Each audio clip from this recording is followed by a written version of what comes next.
I can literally still hear the squeaking of the nurses' shoes on the linoleum floors. I bet you don't have linoleum anymore. No.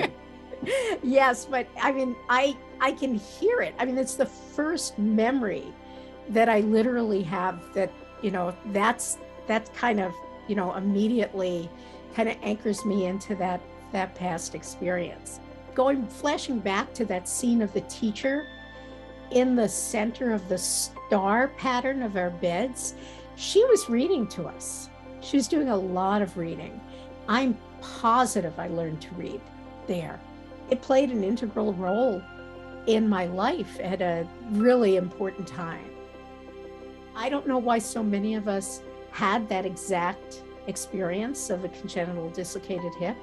I don't know how many other people developed Perthes. That was another offshoot, but I do get the sense that a lot of us were living there day to day. I don't think you had the kind of interventions that you have now to address that issue. It's interesting to see how the hospital has evolved with changing circumstances to still support young patients with whatever needs that they have.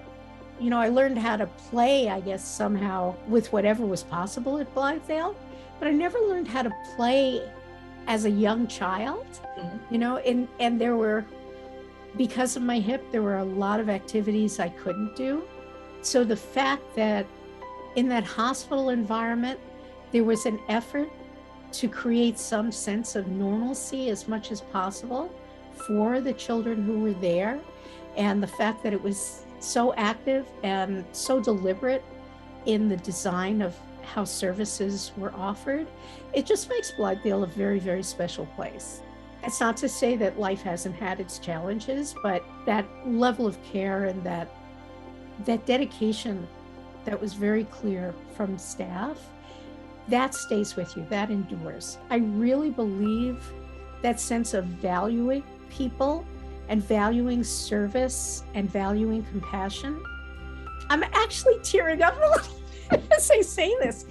I really believe that so much of the sourcing of that came out of my hospital experience. And so, Blythedale has a lot to be proud of, because again, I can't imagine another kind of environment where that reality would have been possible.